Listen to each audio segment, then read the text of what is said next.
How's it going, everyone? This is Yxlarb here, and welcome back to my Nerf and Strike Elite walkthrough. In the last episode, we completed Mission 2, playtime's over, twice actually, because I had to go back to open up a secret door, which revealed a second secret gun, so it's definitely a good thing I did that. In this episode, we're beginning Mission 3, and ideally completing it. I don't see any reason why we wouldn't. Pull the plug. Last time we played as Shane, who now has the recon, and Raven actually has the long shot. But we're going to be going ahead and playing as Tango. I know you probably wanted to see those guns in action, but don't worry, before the end of the series, we'll see every single one of them in action. And this story isn't that long, so don't worry, they'll show up eventually. But we're going to go ahead and introduce Tango. Tango is, what do they call him? A demolition specialist. As you can see, he has some pretty heavy-duty guns. His main one isn't technically heavy-duty. I mean, it's no more heavy-duty than the recon is, but we're going to explore it right now. The Raider CS-35. This gun came out, I believe, somewhere around 2010. Don't quote me on that, but I'm pretty sure. I remember, being either right at the end of middle school or just out of middle school when it came out, so that should be about right. This thing, super cool weapon. It's another clip system weapon, just like the recon and long shot. That's what CS stands for, clip system. But as you can see, it's a CS-35, because when this gun came out, it came with this drum, which holds 35 darts. Yeah, that's a lot. That's phenomenal. And to make things even better, this being Tango's default weapon has infinite ammo. So you're not reloading very often, and you've got infinite ammo on top of that. So yeah, this gun is cool. We're gonna go ahead and take a look at what we want to do with it. Now, actually, I believe this is one of the first instances. Let's actually check the clips. Yes, as you can see, the default would be the standard clip here, which holds 6. The extended clip, I believe... God, don't quote me on any of this, because I'm just going based off of my real-life knowledge. I actually haven't bought any of these in-game yet. I believe this clip holds 12. This one might hold 22. And then this one holds 35, the drum clip. And obviously, we're going to stick with this. Why would we downgrade to 6 darts per clip? Let's take a look at some other things before we actually get into the stats. I just want to see how this thing looks in yellow. Yeah, no, we're sticking with the blue. And Strike Elite Blue. Love it. I absolutely love it. Actually, I think this was still technically part of the N-Strike series, but never mind that. Add-ons. Scopes. This isn't really... I don't know. I mean, this is a more useful weapon than the Stampede for scopes. I will say that. But the thing is, I still don't think it's totally applicable. I don't think it's perfect for it. I mean, I kind of gave my opinions on scopes before. I find that other things, such as the barrel, are much more useful. In fact, I may go ahead and just spend 19 on this twin bonus barrel, which, if I'm remembering correctly, is way cheaper than what it costs on the Stampede. Maybe because the Stampede already shoots 2 at a time and they wanted to make it cost more. I don't know. But I think I might honestly just go with the twin bonus barrel again, because now we're going to be shooting 3 shots at a time. So that's awesome. That's pretty awesome. So going with that, of course, that is my go-to. Clips, not messing with anymore. Ammo, we're going to leave alone. We only have limited canisters, can't be spending them all. And crosshair, same deal. But this time we're actually going to go ahead and upgrade the stats. Now, I know you guys don't know exactly how this thing performs stock, but there aren't enough missions in the game to show you both how every weapon performs stock and how every weapon performs partially upgraded, fully upgraded, whatever it may be. We just don't have the time to show all that off. So I think I'm just going to go ahead and upgrade dart damage to level 1, rate of fire to level 1, and reload rate, which isn't as important, to level 1. So there we go. It's a level 1 gun. Now, the question is, do I want to upgrade to level 2, or do I want to save those? I'm leaning more towards saving the canisters for now, because there's going to be a lot of weapons we want to upgrade, and obviously I had bonus canisters just now because I beat Mission 2 twice, so we're not going to go ahead and do that. But as you can see, this gun with the drum and the twin barrel extension, it's really beefy, so we're gonna go with this. Now it's looking more like something Tango would use, so let's go ahead and just dive into this mission with this awesome gun.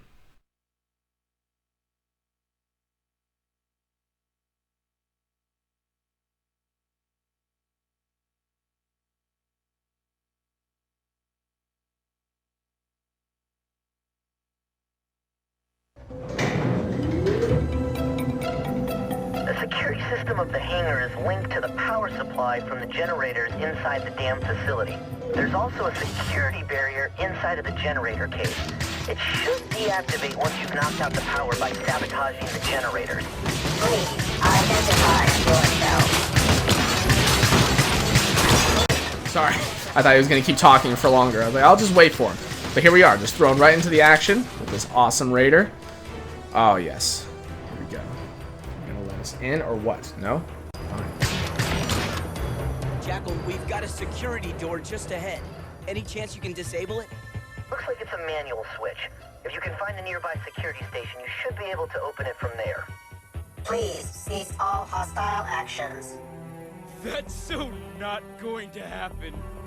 Proceed to the nearest exit for evaluation and reprogramming. Aw, you're a talkative little fella. I may have to make a pair of earrings out of you. It looks like we need to disable the force shield to get to the switch. That should open the door. Maybe the red reveal can help.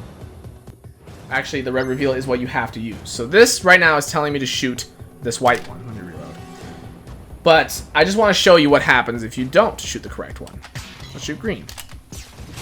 Now you gotta deal with a wave of enemies. So if you want to boost your score, I guess this is something you can do if you're into that sort of thing. God, I love this double barrel extension. And now, see, unlike the Stampede, we have 35 shots at our disposal. We can handle ourselves much better with those. We don't feel rushed. And I'm gonna shoot the correct one, which is still white. Oh, I see. Then you have to shoot red. And then green. Yep. And now that has revealed itself. I'm going to go ahead and just shoot off in that direction. If it wants to open, it can.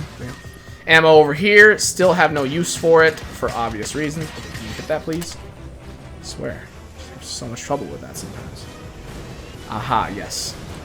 The hyper bombs. They love... Oh, gee, didn't see you there, buddy. Didn't see those there. But yes, another leg up this has on the Stampede is that since you have 35 shots, you can hold down the trigger for a lot longer. Now, I'd say, just from using this gun a short while, that it is not as powerful. Sorry, I'm trying to get my gun in a better position. Oh, what are these? I don't seem to remember those. What did I just reveal in there? Just a canister? One measly canister? Oh, never mind. This is, I guess, where we're supposed to go. I was in a rush because I thought they were going to make me go a different direction. Oh, here we go. The Cerberus CS-12. Looks like another secret panel. Dude. D-U-D-E. Gotta remember that. Dude. Dude. Dude. Alright, sorry, I'm not going to keep saying it. Ah! Canisters. Now, it pays to really go for these. I mean, on normal difficulty especially, you don't really have to worry too much about your health. I'd say you find health often enough. You don't really need to, die over not finding, die over, spending a little bit of time shooting canisters, because oftentimes you'll find that you're going to stay on a screen until you've destroyed, a certain number of enemies, or you're there for a certain number of time. But if you really speed through, in terms of, getting rid of the enemies, then you'll just move on to the next screen sometimes, and you'll lose your opportunity. Now, these switches here are weird. It's not enough just to shoot that green switch once. You have to shoot it multiple times. Yeah, I don't know what's up with that, but that's how it is. Oh, these little annoying guys. This will really allow us to test the power. I mean, yeah, you can tell that the Stampede more than likely has more power than this thing, but really, what would you rather have?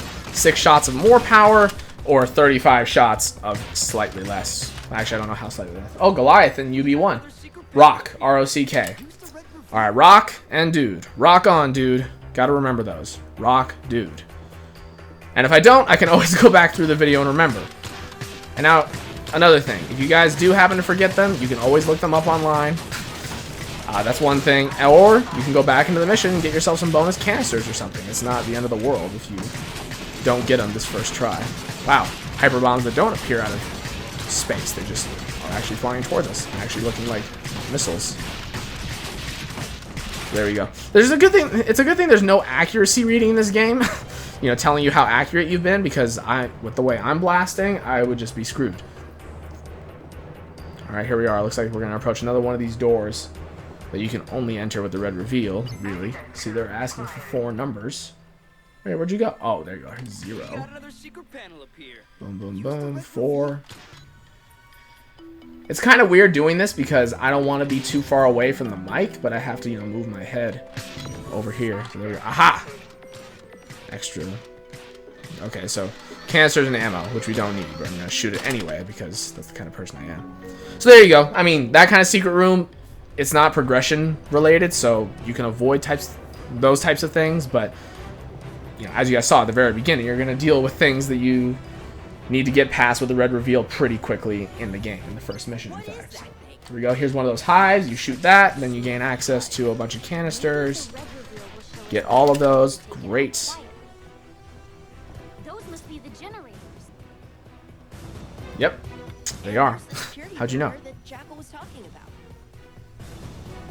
We have to get past that metal plating if we're going to shut that thing down. Sorry, thought I'd give him an opportunity to speak. It usually ends up being a mistake because oftentimes they don't say too many important things. But yeah, so what you gotta do here is you gotta just shoot these generators. Just constantly. Just shoot them as they turn. Plate breaker. I might decide to take a look at that, but I'm not really concerned right now. So that's one. So yeah, you got a few of these, and you'll have some enemies coming by. So as you can see here, our teammates are still shooting, but they're not helping in the destruction of this thing. It's just for show. But that's fine. They can do it if they want to, if they really want to help out. So yeah, once you shoot all those plates, I mean, really what I do is I just continuously shoot them as they spin around. I'm not really concerned with being accurate here. I mean, it's not like you're on a time limit. Just keep shooting. The occasional hyper bomb will come around. And perfect. There we go. Are you? Great, now I can't see anything. See, this is what it looks like when you're looking through the red reveal scope right now. Actually, what does it look? Yeah, it doesn't change when you look through the red reveal scope. I was like, oh, maybe there's a secret here. But nope, no secret. And there we go. Destroying three generators just to power one door. Well, actually, no, that's probably not true. That's probably not true. They're probably powering everything in this little area of the facility. So there we go. 76,000. 30 canisters, that ain't bad. Oh, don't forget, shooting the shields does less damage than if you blast them directly. You know, unlike most shields functions where they you actually do more damage to the person if you shoot at the shield rather than them. Anyway, that was a pretty fast mission, I swear. The next time, we're going to be going to Don't Look Down. But before that, we're going to go ahead into the Elite Codebook and do our favorite thing. Type in Dude was the first one, I believe. Yep, the Cerberus CS-12. 3 barrels of pure destructive power. I'm excited to use that one, honestly. And back into the Elite Codebook for one more. Rock. Okay. Need to spell it out in my head. I'm that incompetent. And there it is, the Goliathan UB-1. Don't just blast bots, blast through them with this enormous dart launcher. Now that, I think, could become really useful. Of course, the 1 right next to the name isn't too comforting. That means basically we're only shooting one shot at a time. But we'll see how that one goes. Now, I remember in my first series, in the first game, Nerf and Strike, I listed sometimes that a gun was fictional versus not. I'm only going to state that when I know for certain. You know, for example, the Recon. I know the Recon's real. I've owned multiples of them. The Long Shot, I know it's real. But the Goliathan, I actually don't know. I always thought it was fictional. I still think it's fictional, but I can't say one way or the other. I'm not going to do the research to figure it out. It's not really relevant whether it's real or not. If it is, though, that's super cool. That's super cool. Anyway, guys, nice short little mission there, and 2 guns to boot. And I imagine both of those. Oh, really? Who got the other one? Shane got... Oh, yeah, I forgot Shane does have the Cerberus. I was just thinking, oh, a big gun? It must go to Tango. But that was racist of me to believe. Just kidding. Anyway, guys, that's the end of that one. We unlocked 2 more guns. And next time, we're going to go ahead and explore Komodo's arsenal of the Maverick REV6. Yeah, that's going to be intense. See you guys then.